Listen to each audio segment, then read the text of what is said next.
Bueno, abrimos el programa Ciudad U hablando del 30 de noviembre, de una fecha que se acerca del Día Internacional de la Lucha contra los Trastornos Alimenticios.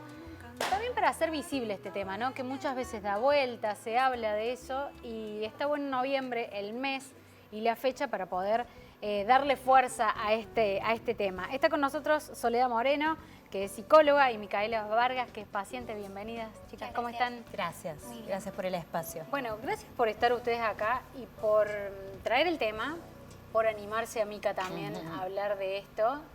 Y me gustaría, Mica, empezar con vos para saber un poquito cómo es tu historia. Bien. Paciente de la fundación, donde también ustedes están, donde Sol está trabajando, saber cómo llegaste y cómo fue tu historia. Bien, yo ingresé a la fundación, hice mi primera entrevista a finales de 2017, ingresé formalmente en lo que fue el mes de enero de 2018. Yo ya venía con un diagnóstico más bien que era similar a lo que yo presentía o de acuerdo a los conocimientos que yo tenía de una bulimia. Hacía 10 años que venía con estos comportamientos. Sí. Al momento de ingresar, Sole tiene mi primera entrevista diagnóstico, me diagnostica una bulimia nerviosa purgativa y allí comienza mi tratamiento. Este tratamiento se basaba en hacer una terapia individual, un seguimiento, pero sobre todo una terapia grupal, ¿no? Con pares que estuvieran pasando por lo mismo, a veces un poco más leve, a veces con otras situaciones dentro de su patología, pero la idea era apuntar al todo. No era un trastorno nutricional, no era que yo me veía gorda y quería hacer una dieta y nada más. Había muchas cosas detrás que tenían que ver con mis rasgos, que se relacionaba quizás a lo social o a las presiones que uno tiene de comentarios de familiares, de amigos, lo que es algo estético que tiene que ser de esta manera, si no, no sirve o está corrido de esos márgenes. Y uno también ahí va descubriendo que no era solo lo estético, sino que también eran otros rasgos que tenía que ver con perfeccionismo, con inseguridades y con muchas cosas que hacen al conjunto de la patología. ¿Qué edad tenías, Mica? Al momento que yo entré tenía 24, el día de hoy tengo 31, yo recibí mi alta médica en el 2021. Bueno, durante todos estos años sigo participando por ahí en lo que son charlas, en lo que tiene que ver con la prevención y también manteniéndolo, porque es algo que si bien nosotros recibimos nuestro alta, siempre hay que estar atento a lo largo de toda nuestra vida. Uno puede tener una recaída que es normal o puede presentarse con estas situaciones cotidianas de comentarios, de fotos y demás. ¿Cómo podés hacer una idea de cómo te sentías cuando, emocionalmente digo, fuera de bueno, el trastorno tiene que ver con lo emocional, pero fuera de lo físico, que es lo que siempre nos fijamos, ¿cómo te sentías en aquel momento y cómo ves la diferencia hoy? El momento cuando yo llegué a la fundación, por ahí lo defino como que estaba perdida y no sabía para dónde correr. Me sentía mal, estaba angustiada todos los días, lloraba. Si bien con mi familia siempre tuve buena comunicación, yo no podía expresar bien lo que me pasaba, porque tampoco lo podía identificar. No podía identificar la patología, no identificaba mis rasgos, no sabía qué quería. Entonces, por ahí el inicio en lo emocional es ir como desandando un poco esto, ¿no? Viendo de, bueno, vamos atacando estas cosas, primero para identificarlas y luego vamos de a una. En ese momento yo me sentía mal, completamente, emocionalmente, no sabía qué hacer, no quería estar con mis amigos, me costaba ir a cursar a la facultad porque me ponía nerviosa si el otro me miraba, me daba vergüenza, entonces me terminaba aislando en todas esas situaciones. A medida que pasó el tratamiento y al día de hoy, que ya recibí mi alta hace varios años, es completamente distinto.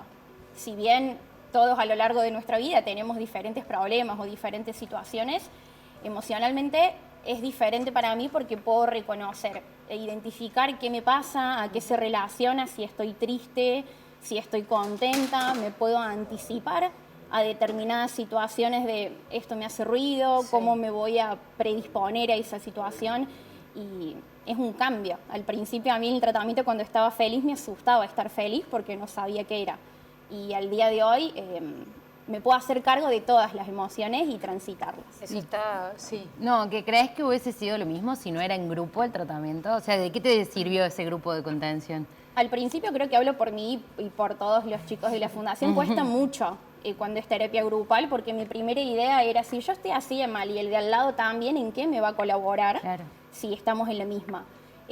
Yo siento que a mí lo que me salvó, además de mi red de contención, que era mi familia, que se entrenaba ahí, mis amigos, que también iban a entrenamientos que brinda la fundación, mis terapeutas, eran mis compañeros. Claro. Porque mi compañero podía identificar y decir, vos sabés que a mí me pasa lo mismo y yo pude salir haciendo esto. No sé si te va a servir la misma herramienta, pero sí se puede salir, vas a encontrar la forma de hacerlo. Para mí es en grupo o de otra manera no se puede, es difícil. Sole, te pregunto a vos, escuchamos, la verdad es que se lo expresa Sí. muy claro. Me parece que es una herramienta muy buena que ella venga y hable y cuente porque puede haber gente pasando por lo mismo. Pero también me gustaría ver cómo el entorno puede ayudar a identificar o cuáles son las señales o cuáles son los síntomas por los que yo me debería, o yo, o si soy madre, padre, quien está pasándolo, o amigo, ¿cómo podemos nosotros ayudar a una persona a identificar esas señales o que yo misma las identifique para llegar y acercarme y decir, che, necesito ayuda?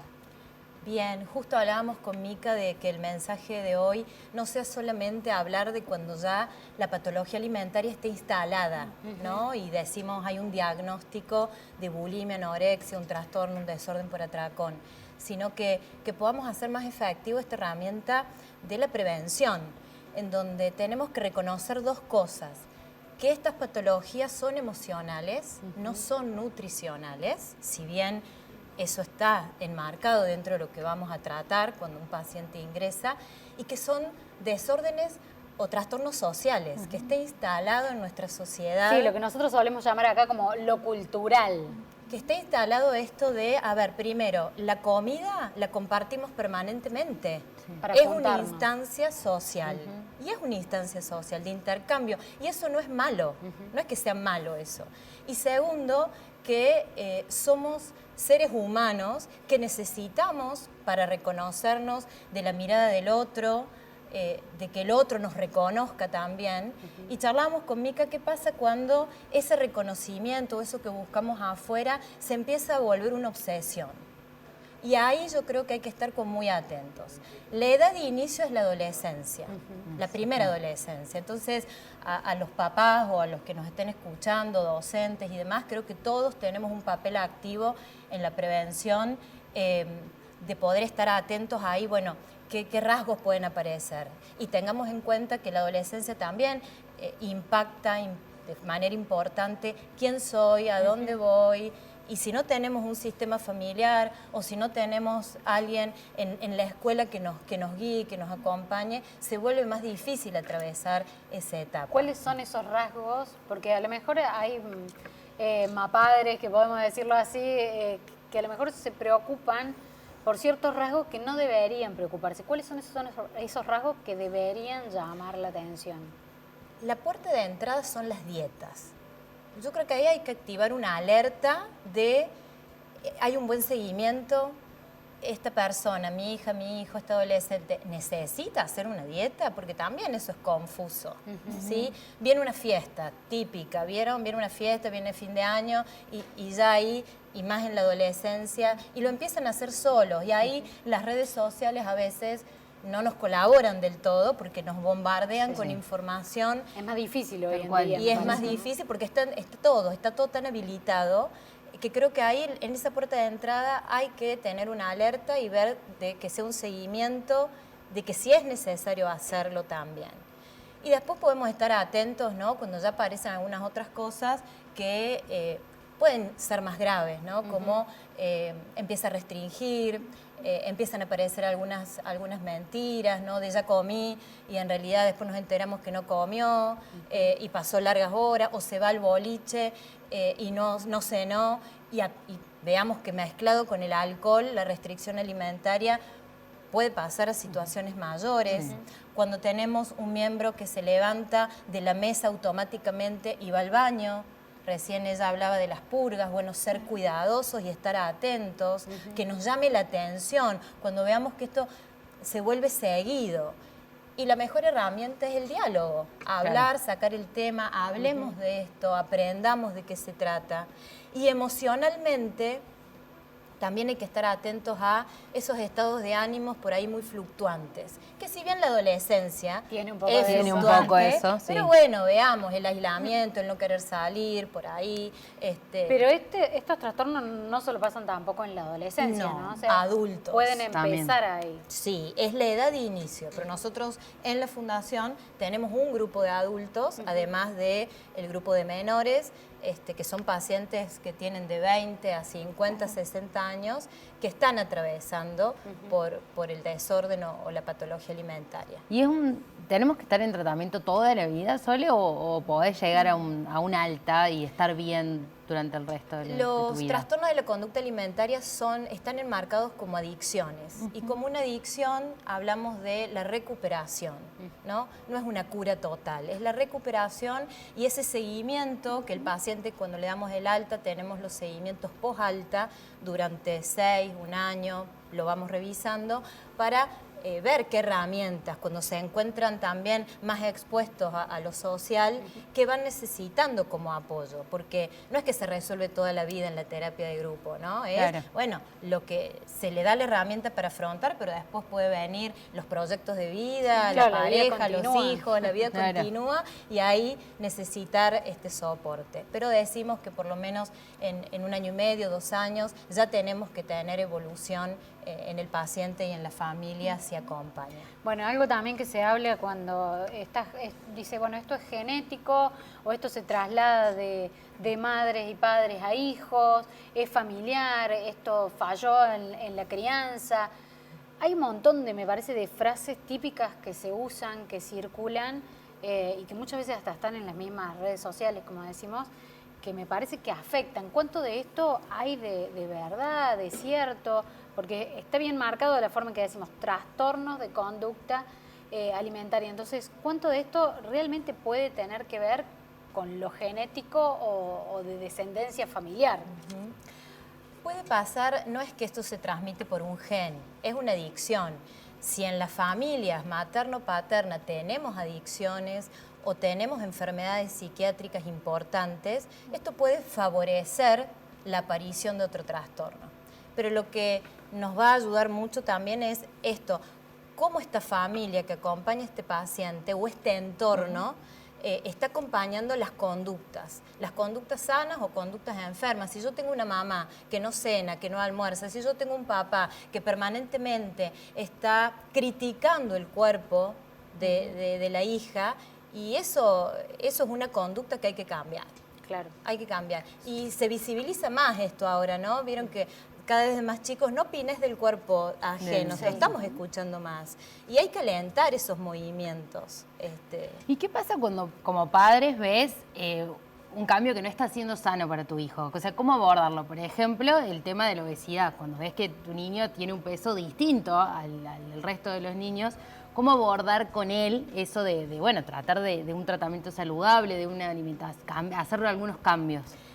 El cambio tiene que estar en la conducta de toda la familia, ¿sí? Estás trayendo otro trastorno alimentario que es la obesidad o el sobrepeso, que en Fundación Centro también lo trabajamos, y cuando hablas de un niño, detrás del niño hay una familia. Donde más tenemos que trabajar es con esa familia. El niño va a aportar un poco el síntoma de Claro. qué está pasando, dónde se desorganizó este sistema familiar. Y eso tampoco hay que verlo como malo o bueno. Todos nos desorganizamos y Y pasamos... no es la desorganización tal vez de la dieta o del menú diario, sino tal vez lo que vos referías, más lo emocional, ¿es por ahí o no? Es de todo, porque también hay familias que están desorganizadas con los hábitos alimentarios. Hoy es muy poco, uno dice 6 ingestas diarias. Qué locura, 6 ingestas diarias, 4 y sí que hago 4.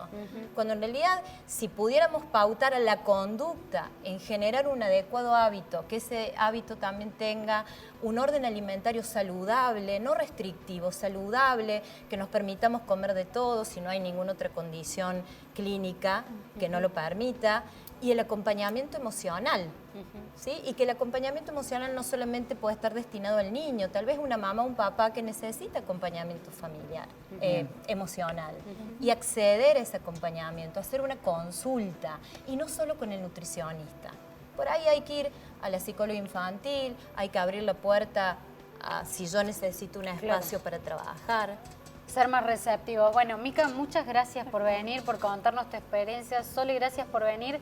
Y me gustaría, antes de cerrar, que inviten al 30, el 28, que van a ser las jornadas. Sí. Bueno, todo el mes estamos haciendo distintas actividades.